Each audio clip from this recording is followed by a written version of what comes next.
ካልጋ ላይ 5 ዓመት ሙሉ ተነስቶ አያውቅም። በ5 ቀን መኪና እየነዳ ሄደ። ከዚህ እዚህ ቦታ ስትመጡ ሕያው ናችሁ ግን ትቀበራላችሁ።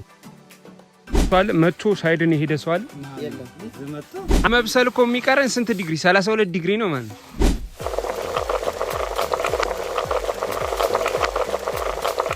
ይህ ቀልድ አይደለም። ለምለም በሆነ ደን ውስጥ 68 ዲግሪ አሸዋ እላያችሁ ላይ ሲቀመጥ ምን ታስባላችሁ? ወንዶ ገነት ያስተዋወቅኩት ቦታ አሁን የት እንደደረሰ አሳያችኋለሁ።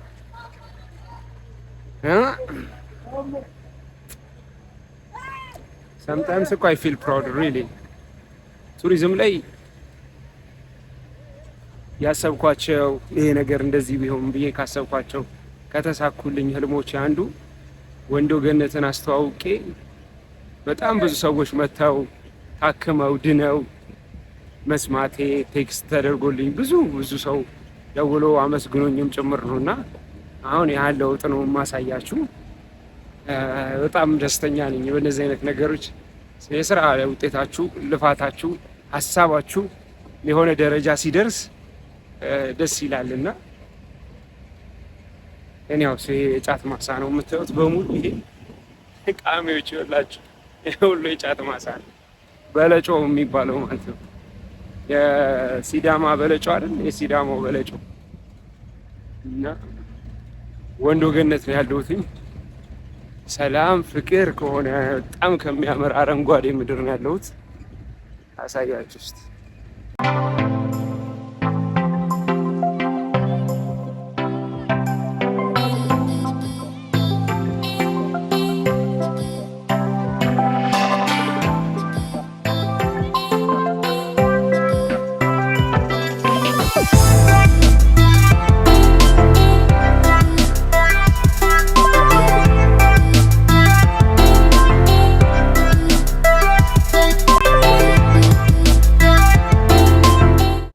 ይሄ ቦታ በቀድሞ ስያሜው ወንዶ ብቻ ተብሎ ይጠራ ነበር።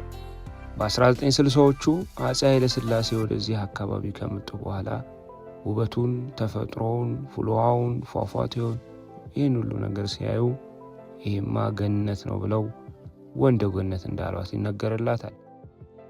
ይህ መንገድ በሙሉ አልነበረም። አሁን ነው መንገድ የወጣለት እንጂ በእግር ነበረ የሚቆረጠው። ይሄው አሁን ሰው በዛ፣ ጎብኚ መጣ፣ የሚመጣ ሰው በዛ፣ ለሕክምና የሚመጣ ሰው፣ ለማየት የሚመጣ ሰው በዛ። ይሄ ሁሉ ሚዲያ ላይ ይሄ ሀገር መታየት አለበት፣ ይህንኑ እናዩት ብዬ እኔም የአቅሜን ያደረግኩትን አስተዋጽኦ ነው እና አምሶ ላኪ ጋይስ የስ ደርሰናል።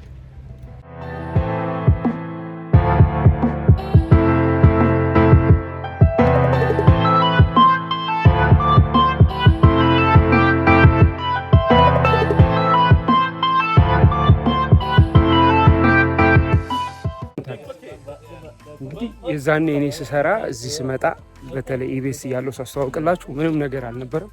ይሄ አልነበረም፣ እንደዚህ በቃ እንትን አላለም ነበር። መንገድ ላይ አየር ላይ እንደዚህ አየር ላይ ነበር እኛ ስንሰራ የነበረው። ሰው አስታውቃችሁ አባይ ቲቪም እየሰራው ድጋሚ ስመጣ እንደዚህ አልነበረም። አሁን ግን በደንብ ተደራጅቷል። የወገብ ህመም እንደዚህ በጣም በቃሬዛ ራሱ የሚመጡ ሰዎች አሉ 3 ቀን 4 ቀን እዚህ እንትን ይደረጋሉ በእንትን ምናምን የሚመጡ ማለት ነው። ምክንያቱም ዊልቸር ስለማይገባ በእንትን ተሸክመዋቸው መጥተው ድነው የሚሄዱ ብዙ ሰዎች አሉ ይባላል። እና ብትመጡ እዚህ አታፍሩም። እንደው ሙሉ በሙሉ እንኳን ባድኑ በግማሽ ድናችሁ ትሄዳላችሁ። እና ወንዶ ገነት እዚህ ወንዶ ገነት ራሱ ወንዶ ገነት ከፍ ብላችሁ ነው ያለው። እንደምታዩት አሁን የመኪና መንገድ ጭምር ተሰርቶለታልና መታችሁ ትሪት አድርጉ። አሁን እዚህ ጋር ብርድ መታኛለች፣ ጉዞ ንፋስ መሰለኝ። እሷን ለማውጣት እገባለሁ። እዚህ ጋር ልጅ አመልክ መጣናችሁ ማለት አሁን ስንት ዲግሪ ነው እየከተትክ ያለው ማለት? 68 ዲግሪ። ከዚህ የሚወጣው 68 ዲግሪ፣ ሰው ላይ የሚያርፈው 68 ዲግሪ። ለመብሰል እኮ የሚቀረን ስንት ዲግሪ? 32 ዲግሪ ነው ማለት። መቶ ላይ አይደል የሚበስለው? ይሄ 68 ነው ለመብሰል የሚቀረው 32 ነው። እዚህ ሲመጣ 65 ነው። እዛ 68 ነው። እዚህ 65 ይደርሳል። እንፋሎቱ በቁጥር እኮ እየቀነሰ ነው የሚሄደው። ልክ ነው።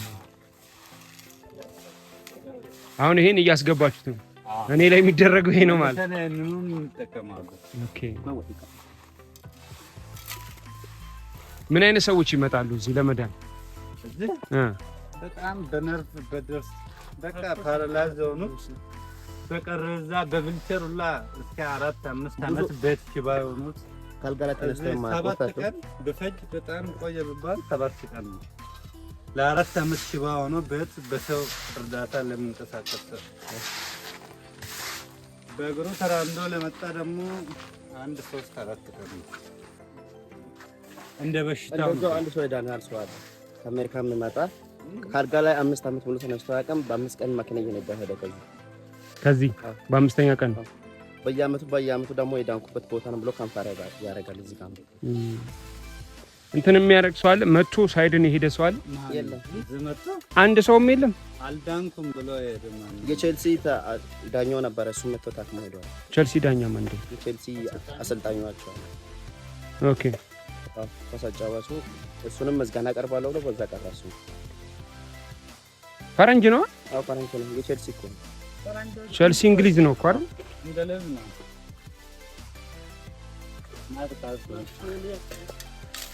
እዚህ መጥቶ ያልዳነ ሰው ስንቶች ኦፕራሲዮን ሊደረጉ ቀጠሮ ተይዞላቸው እዚህ መጥቶ ቆይ እስኪ ለመጀመሪያ ይህንን አንዴና ለመጨረሻ ጊዜ እንሞክር ብሎ መጥቶ በተለይ በደስክ ተጠቁ።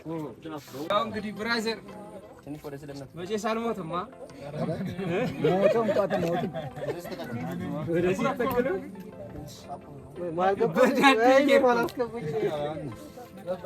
በደደሌር ነው ወገን 68 ዲግሪ ነው።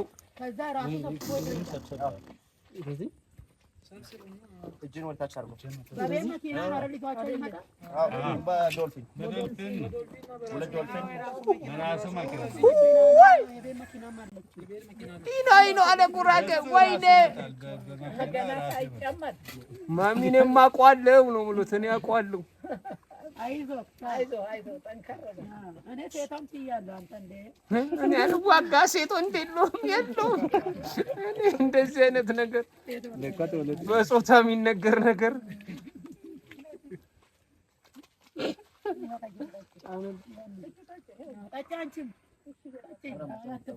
እያያችሁ መዳን ካማራችሁ ከዚህ በፊትም ነግራችኋለሁ።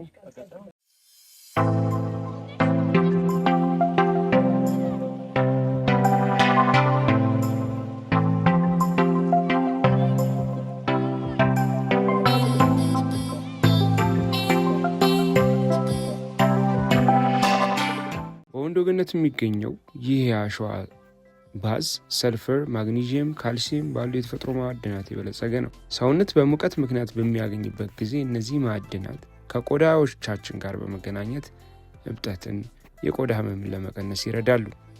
የደም ዝውውርን ማፋጠን፣ የሞቀው አሸዋ ሙቀት ወደ ጥልቅ የሰውነት ህዋሳትና ጡንቻዎቻችን ዘልቀው ይገባሉ።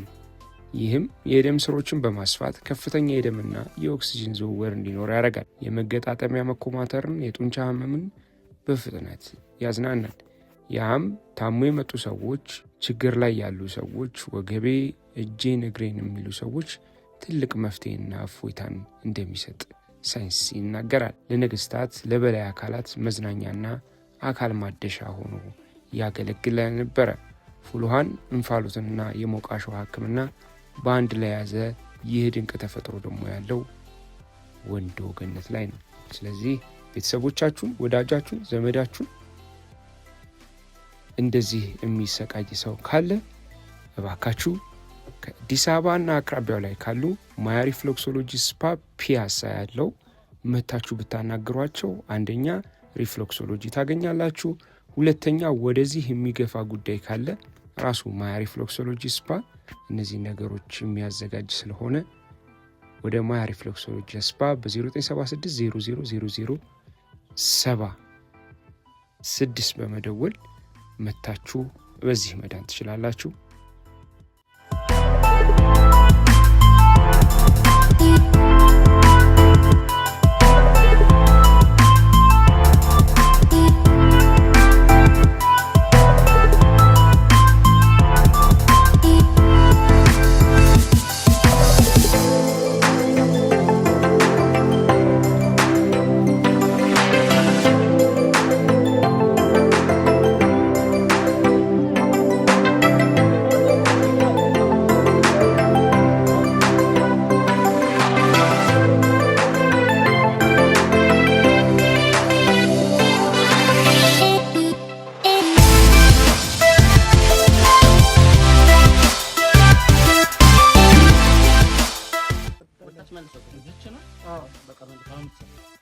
ኧረ ጋይስ መጮም አይቻል። ዋይ ዋይ መግባት ትችል እንጂ መዝለል ትችላል።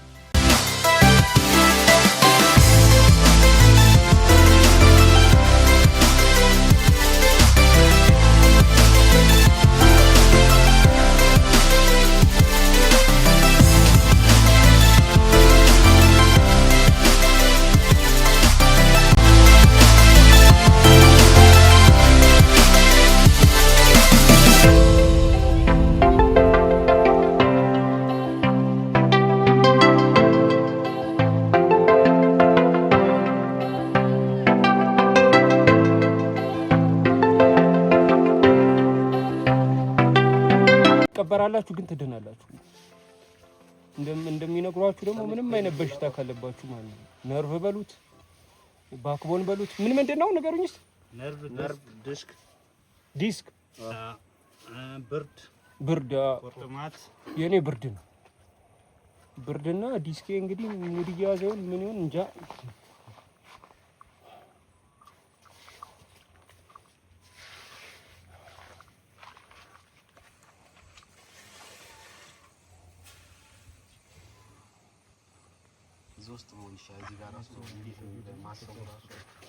መሆን ይሻላል። እኔም እዛ ጎኜ ጨንቆኝ ነበር።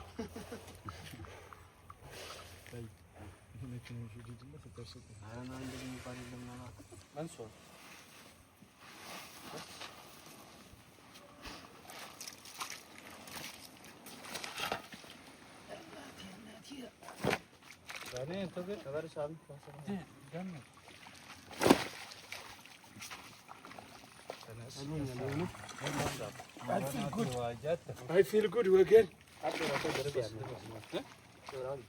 ላለብስ ያ ይቻላል። እዚህ መልበስም አለ።